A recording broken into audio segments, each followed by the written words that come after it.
देखिए कुछ numerical practice और की जाए। यहां पर न्यूमेरिकल में क्या बोला गया है, मैट्रिक्स मैच द कॉलम में कि आपको 4 ऑप्शन मैच करने हैं। A vector dot B vector A cross B के मॉड के इक्वल है, A vector dot B vector B square के इक्वल है, ये दोनों वेक्टर इक्वल है, ए क्रॉस बी का मॉड इसके मॉड के इक्वल है। आइए पहले सबसे पहले देख लेते हैं भाई, A cross B mod A cross A vector minus B vector दोनों का स्क्वायर कर दो, तो A square plus B vector का square twice A vector dot B vector, A vector का स्क्वायर प्लस बी वेक्टर का square minus twice A vector dot B vector, ये cancellation ये cancellation, 4 times A vector dot B vector equal to 0 आपके पास में। तो A vector dot B vector जब भी इक्वल टू 0 होता है तो थीटा 90 डिग्री होता है, मतलब इसका आंसर तो पक्का थीटा 90 आने वाला है, मतलब सी का हम ए कह सकते हैं। आइए दूसरा देखते हैं हम, दूसरे केस में चेक कीजिए, ये वाला केस देखिए फर्स्ट वाला, A vector dot B vector मतलब mod A mod B cos theta, A cross B का मॉड तो mod A mod B sine theta, ये दोनों cancellation, tan theta equal to 1 मतलब tan theta equal to 1045 degree, तो इसके case के लिए थीटा इक्वल टू 45 डिग्री आना चाहिए और थीटा इक्वल टू 45 डिग्री यहां पर है नहीं तो हम इसे नन कह देंगे, इनमें से कोई भी नहीं है। आइए आप देखिए डी वाले ऑप्शन को चेक कीजिए, ए क्रॉस बी का mod mod A mod B, mod A mod B sine theta, mod A mod B, ठीक है ना, mod A mod B cancel, sine theta equal to 1 कब आता है, तो साइन थीटा इक्वल टू 1 आता है जब साइन 90 डिग्री होता है, साइन 90 मतलब थीटा 90 डिग्री, तो इसके लिए थीटा 90 डिग्री, मतलब डी के लिए भी ऑप्शन ए मैच होता है। आइए अब इस वाले केस को देखिए कि ए वेक्टर डॉट बी वेक्टर में हम बात जानते हैं mod A mod B cos theta. अच्छा अगर ऐसा हो जाए कि ए वेक्टर और बी वेक्टर दोनों इक्वल हो जाए, मतलब मैग्नीट्यूड दोनों के सेम हो जाए, डायरेक्शन दोनों के सेम हो जाए, भाई ये ए वेक्टर बराबर और ये बी वेक्टर, यहां चेक करना दोनों की डायरेक्शन और लेंथ दोनों के सेम है, डायरेक्शन है इसकी राइट, मान लो डायरेक्शन इसकी राइट और वेक्टर का दोनों का लेंथ सेम है, तो हम कहते हैं डायरेक्शन राइट राइट मतलब cos 0, दोनों का सेम है मतलब ए के प्लेस पे बी और ए के प्लेस पे बी के प्लेस पे बी लिख ही सकते हैं, तो ये सिंपल सा आ जाता है A vector dot B vector equal to mod B square या बी स्क्वायर भी लिख सकते हैं आप, तो ये तभी हो सकता है जब दोनों वेक्टर का वैल्यू इक्वल हो, तब उसी केस में पॉसिबल है, अदरवाइज पॉसिबल नहीं है। फर्स्ट टेबल कंप्लीट करने के बाद आइए सेकंड टेबल पे, और सेकंड टेबल को देखिए, आपको कहा गया कि दो वेक्टर है आपके पास में, ए वेक्टर बी वेक्टर, उनका वैल्यू इक्वल है, मैग्नीट्यूड इक्वल है। पहले आपको बताना है A cross B A mod B दोनों के बारे में क्या कहते हैं आप, तो ए क्रॉस बी का मॉड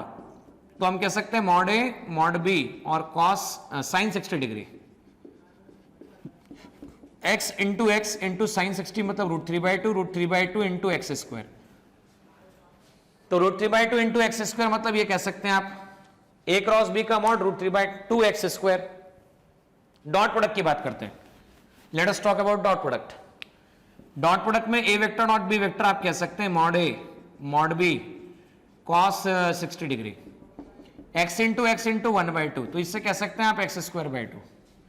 ये आ गया आपके पास x²/2 मतलब इसमें से नन कोई भी नहीं, क्योंकि x²/2 है ही नहीं। नाउ ए वेक्टर प्लस बी वेक्टर, भाई दो वेक्टर का एडिशन निकालना हो, अब दो वेक्टर का एडिशन निकालना तो देखो ध्यान से, ये रहा ए वेक्टर ये रहा बी वेक्टर, पैरेललोग्राम लॉ से अगर इनका एडिशन निकालना हो तो c² equal to a² plus b² twice A B cos theta होता है। इसमें भी स्पेशल केस होता है, अगर a और b का मैग्नीट्यूड इक्वल हो जाए तो स्पेशल केस ये होता है ट्वाइस ए कॉस θ/2, ठीक है ना। अब दोनों का मैग्नीट्यूड इक्वल है तो 2 into x cos 60 degree divide by 2 into x cos 60 degree divide by cos 30 कितना होता है √3/2 होता है, तो √3x क्या आ जा सकता है ऐसे, तो ये आ जाता है आपके पास में √3x ए वेक्टर प्लस बी वेक्टर इसका मॉड, और ए वेक्टर माइनस बी वेक्टर का मॉड हम बात कर रहे हैं जब इक्वल हो तब। अच्छा ए वेक्टर माइनस बी वेक्टर का मॉड सिंपल सा आता है, ये रहा ए वेक्टर और ये रहा इसका एग्जैक्टली नेगेटिव बी वेक्टर, ये थीटा तो दोनों के बीच का एक्स एंगल, तो c² equal to a² plus b² twice A B cos X. अब चेक कर लेना थीटा कितना था, 60 था। x plus theta equal to 60 degree, तो x इक्वल टू आपके पास क्या आएगा, नहीं x plus theta equal to 180 degree, तो x इक्वल टू आ गया 180 माइनस थीटा, तो x इक्वल टू आ गया 180 माइनस 60, और 180 माइनस 60 कितना होता है, तो 120 होता है। C square equal to x square plus x square 2 into x cos 120, cos 120 कितना होता है, तो x square plus x square 2x square minus 1/2, minus 1/2 2 से 2 cancel, C square equal to x square plus x square minus x square, cancellation C equal to x आता है। तो यहां पर रिजल्टेंट की वैल्यू x आती है। तो इस तरह से हम टेबल को मैच कर सकते हैं, आंसर हम लोगों के पास में इस तरह से आता है।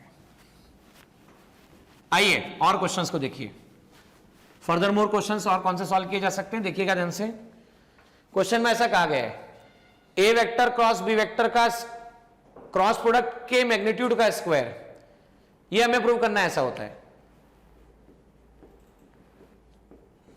तो पहले आ जाइए, mod A mod B sine theta इसका स्क्वायर, तो मैं कह सकता हूं A square B square sine square theta, ठीक है ना। अब आइए इसके बारे में बात करते हैं, ये एलएचएस हो गया। अब आरएचएस के बारे में बात करते हैं, A square minus B square, A vector dot B vector का square, A square B square minus mod A mod B cos theta इसका square, A square B square minus A square B square cos square theta, ठीक है ना, क्योंकि mod A का square mod B का square दोनों में से कॉमन निकला है, square B square 1 minus cos square theta. आप और हम जानते हैं sine square theta plus cos square theta कितना होता है, तो 1 होता है। तो sine square theta plus cos square theta कितना होता है, sine square theta plus cos square theta equal to 1, तो 1 माइनस कॉस स्क्वायर थीटा देखो क्या आ जाएगा, साइन स्क्वायर थीटा आ जाएगा। तो A square B square sine square theta, तो ये यही टर्म हमें प्रूव करना था, जो हम प्रूव भी कर चुके हैं। अब देखिए अगले क्वेश्चन में क्या कहा गया है। अगले क्वेश्चन में कहा गया कि आपके पास में मॉड ए मॉड बी 2 और 5 दे रखा है, तो ए क्रॉस बी की वैल्यू जो दे रखी है मॉड, वो 8 दे रखी है। Mod A mod B sine theta equal to 8, theta निकालना है, 2 into 5 into sine theta 8, 5 into sine theta equal to आ गया 4, साइन थीटा इक्वल टू आ गया आपके पास 4/5, साइन थीटा कितना आया 4/5। इस तरह से sine theta, theta equal to sine inverse 4/5 आ जाएगा, तो theta equal to sine inverse 4/5 निकाला जा सकता है। आइएगा अगला क्वेश्चन क्या कहा गया है, आपको ओमेगा और आर गिवन है, आपको वी वेक्टर निकालना है। तो वी वेक्टर कैसे निकाला जाएगा, तो वी वेक्टर होता है omega cross R. So omega cross R में चेक करना, ये ओमेगा क्रॉस आर वेक्टर, पहले आई पहले जे, उसके बाद हम के की बात कर रहे हैं। ओमेगा की बात की जाए तो 3 - 4 1, 3 - 4 1, और आर की बात की जाए तो आ जाता है 5 - 6 6, ये A1 B1 C1, ये A2 B2 और C2, ये ऐसा कहा जा सकता है, ठीक है ना। अब आइए वापस से वही वाली बात, आई फिर से J और फिर से K, एक बार फिर से BC minus BC, CA minus CA, AB minus AB, 1 2 2 1, 1 2 2 1 और 1 2 और 2 1 ऐसा लिखा जा सकता है। आई B1 C2, B1 C2, तो 6 × 4 minus 24 minus B2 C1, B2 कितना है -6, C1 कितना है +1, तो +6 हो जाएगा आपके पास में। J की बात करते हैं हम, C1 A2, C1 1 A2 -6 minus C2 A1 18 आपके पास लिखा जा सकता है। प्लस K की हम बात करें तो K में देखो A1 B2 6 × -3 -18 minus A2 B1 5 4 जा 20 -20 माइनस +20, तो ये आ जाता है -18 I cap -24 J cap +2 K cap, ये आपके पास वेलोसिटी वेक्टर की वैल्यू आती है। तो कुछ इस तरह से सारे क्वेश्चंस आपके सामने वर्कआउट हुए हैं, जिनसे आपकी वेक्टर की क्लैरिटी और पहले से बेहतर होगी, ऐसा मैं मानता हूं। और भी क्वेश्चन सॉल्व कीजिए, क्वेश्चन वर्कआउट करते रहिए, क्वेश्चन सॉल्व करने से आपके कंसेप्ट की क्लैरिटी बेहतर होती जाएगी।